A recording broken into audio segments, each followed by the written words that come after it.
भयानक होता है तो हवा कुछ चाह कर भी कुछ नहीं कर पाती है।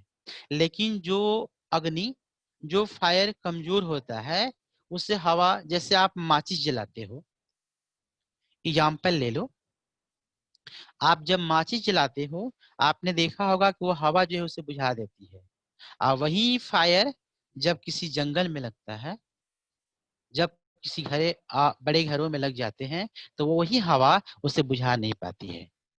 I mean, with the help of the fires, the poet wanted to suggest us कि be strong, don't weak. He don't want to see the weak fire. Be strong. He makes strong fires roar and flourish. He makes strong fires roar. जो fire strong होता है उसमें और जो है ताकत मिल जाती है। जो फायर होते हैं स्ट्रांग, उसमें क्या होती है, हवा बहने पर और ताकत मिल जाती है। रूर mean it spread all over, and flourish माने गो हाई अप, माने it increase. So the poet is saying here कि be strong fire, his friendship is good. I mean the friendship with hardship is good, so do the friendship with the hardship, make it friend. आप इससे दोस्त बना लो, and then it will be good with you. It cannot cause harm. यह आपको कोई नुकसान नहीं पहुंचा सकती है। We practice, we praise him every day. Now it will be our friend, and what we will do, we will praise him. हम इससे प्रशंसा करेंगे। We praise him every day.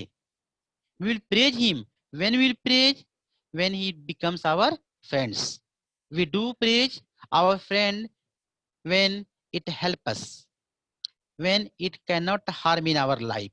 जो दोस्त आपको नुकसान पहुंचाता है बेटा, प्रैक्टिकल लाइफ में, दो who are harming you, do you think you can praise him? Do you think you can admire him or her? जो दोस्त आपके जीवन में नुकसान पहुंचाता है, क्या आपको ऐसा लगता है कि कोई उसका एडमायर करता होगा, कोई इसका प्रेज करता होगा? नो, कोई नहीं। जो फ्रेंड हमें हेल्प करता है उसी को जो है हम प्रेज करते हैं। तो now the poet is suggesting us, make it friendship, do it friendship with the hardship. Hardship के साथ में हमें फ्रेंडशिप कर लेनी है। मीन्स हमें अपने लाइफ में जो हार्डशिप है उसे अपना दोस्त मानना है। But we have to be strong. If you not be strong, this friendship will cause harm in your life. If you would be strong enough in your life, it will be your good friend. So do the friendship with the hardship, and we praise him every day. In this way you will praise it, because it cannot cause harm in your life. So here children, the poem is going to be over. You saw how beautiful poem which has been related from the human's life. Basically, through this poem, the poet wanted to explain the hardship which come in the human's life. But he suggesting, he doing a lot to be strong enough.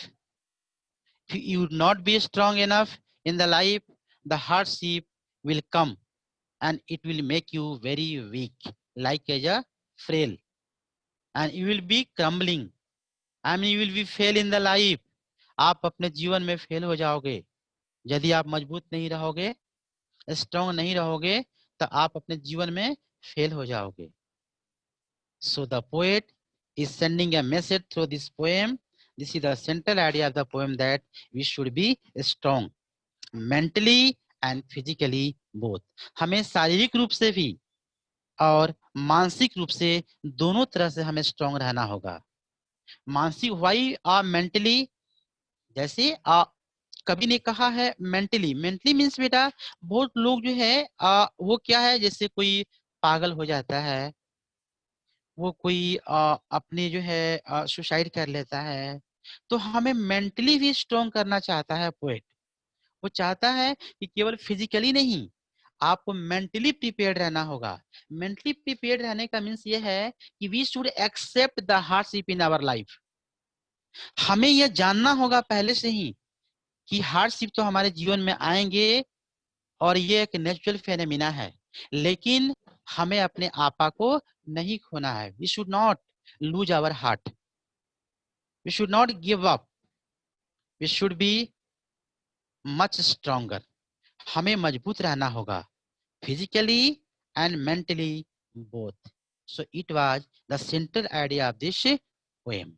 Now let's see children the rhyming scheme of this poem. Do you know children, the poem has been described in 4 different parts. First the word meaning, second the explanation, third is rhyming scheme, and fourth is the literary device.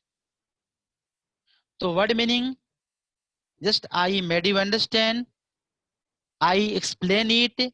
Now the rhyming scheme. Rhyming scheme means we see the last letter of the first line with another line. You will see the first stanza, first line, softly, then window, then papers, then shelf, then down, then books. I mean, there is no any rhyming scheme of this poem. इस poem में कोई rhyming scheme नहीं है बेटा। Rhyming scheme का मतलब होते हैं जैसे first line last letter, second line last letter और the third line last letter should be the similar. एक दूसरे से जैसे बच्चे पोएम बोलते हैं ना, तो आपने देखा होगा राइमिंग स्कीम में पोएम जो है, पोएम के प्रत्येक लाइन का जो अंतिम शब्द है वो एक दोहे के माफिक लगता है। तो जब ये लेटर मिलने लगते हैं तब उसमें एक राइमिंग स्कीम बनता है, तब उसे हम ए बी या B C whatever according to the word we identify it, but according to this poem there is no any rhyming scheme. Now come the figure of speech. Figure of speech जिसे आप हिंदी में अलंकार बोलते हैं। जैसे हिंदी में अलंकार होते हैं उसी प्रकार से इंग्लिश में भी बेटा अलंकार होते हैं। तो यहाँ फर्स्ट ऑफ ऑल जो अलंकार है अनाफोरा है। Anaphora means where the same letter is going to be repeated. जब सेम लेटर को हम रिपीट करते हैं बेटा उसे अनाफोरा कहते हैं। जैसे don't, don't, again and again the word has been repeated here. Don't, don't, don't scatter, don't throw, don't break. I mean don't is going to be repeated here, so it is called the anaphora. Now down also you have seen crumbling houses, crumbling door, crumbling rafter and crumbling wood. So these all the letters is called anaphora. इसे हम anaphora बोलते हैं बेटा। Then the third rhyming scheme is alliteration. Alliteration where the letter is going to be repeated. जहां पर letter को repeat किया जाता है बेटा उसे हम alliteration कहते हैं। जैसे आप देखेंगे first, second, third, fourth, fifth line, fifth line में थ्रू देम, जैसे through them, T H in through and th in them. These both letter is going to be repeat here. If the letter is going to be repeated, that is called the alliteration.